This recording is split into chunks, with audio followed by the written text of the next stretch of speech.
Alright guys, MTech Guy here. Now then, if you've been following the channel for any length of time, you'll know that I don't really like using clickbaity thumbnails. It's just not me. I don't like to BS you guys, and as you know, we like to speak the truth on this channel. But listen, with the job that we're looking at today, if I didn't use this thumbnail, it was just going to be a missed opportunity. I couldn't help myself. Anyhow, so what are we looking at today? Well, this is a really straightforward little maintenance job that's going to save you a lot of money and a lot of messing around in the long term if you just spend a few minutes getting this sorted. Now, this relates to the differential at the rear end of the car, and specifically the differential breather. Alright, so what's a differential breather? Well, it doesn't matter whether you've got a limited slip diff, a regular open diff, a diff that makes up part of a four-wheel drive system, they all need to be breathed to atmosphere. And the reason being, if it didn't have a breather on it, if it was a fully sealed unit, what happens is them gears turning inside the differential, and obviously it's churning around that thick gear oil inside, it's going to build pressure, and if that pressure is allowed to build too much, what it'll do, it'll cause the seals to start leaking, and eventually it'll blow the oil seals out. So it's very important that we let the diff breather do its job properly. Now, the seals aren't that expensive, but to replace them, it means removing the differential from the rear of the car, and to do that, it's quite a time-consuming job. It's a lot of messing around. So making sure that diff breather hole is nice and clean is going to save you a lot of trouble in the long term. And it's going to mean you're looking after your differential properly. And whereabouts is the breather on a BMW differential?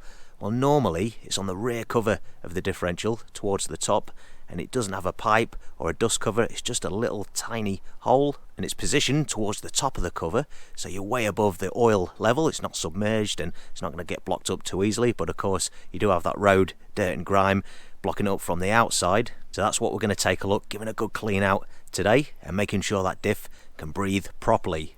And it is worth tying this job in with a differential oil change, so if that's something you're going to be looking at in the near future, make sure you get that diff breather cleaned out at the same time. And if you want any details on carrying out a differential oil change, I have made a video on that previously, so I'll leave a link at the top of the screen now. It's worth checking that out. Anyhow, let's take a look at the steps required to get the diff breather cleaned out. Alright, so if we take a look underneath the back of the car here, so you can see the differential rear cover plate there.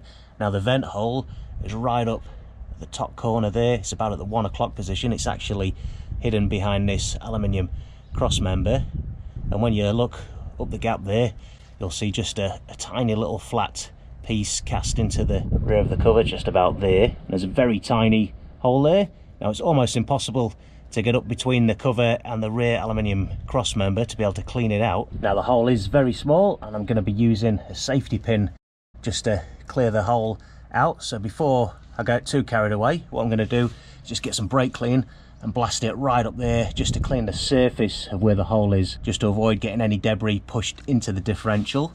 And then what I'll do is reach up over the top with the safety pin to give it a clean out, and then I'm going to follow it up with a differential oil change. So in the event any tiny little particles do end up in the differential there, it's going to get captured in the oil and drained out. So this job's a perfect opportunity to combine it with a differential oil change. So what we'll do is just take a look under here, and I'll just see if I can point that hole out. Well, it is very difficult to see. Let's take a look.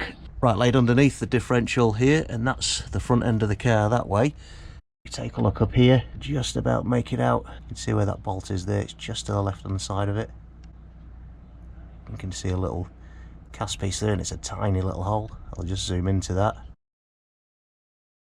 I'll be able to just make it out on the camera there. So it's almost impossible to get your hand up there to clean it out. Like I say, if you go between the sway bar and the aluminium cross member, get your hand up there just with that safety pin between your fingers, and you should be able just to reach over the top, give it a good clean out. Okay, so let's give it a blast with some brake clean first.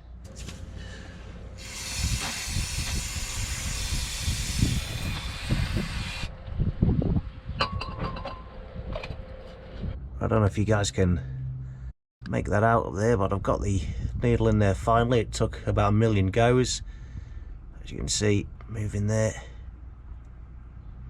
And I'll give you an idea of exactly where the hole is as well too. And another way to identify it is you'll see probably a little bit of an oil stain where it's been breathing there. So there we go, that's that all cleaned out now. Now we'll move on to the oil change.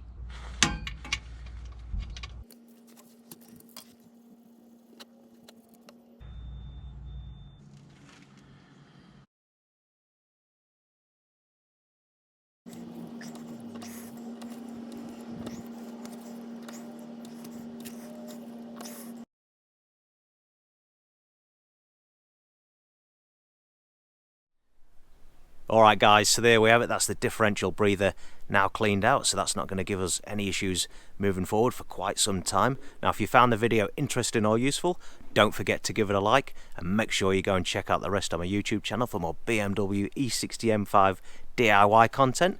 Consider subscribing if that's your cup of tea. I'm MTech Guy. Thanks a lot for watching.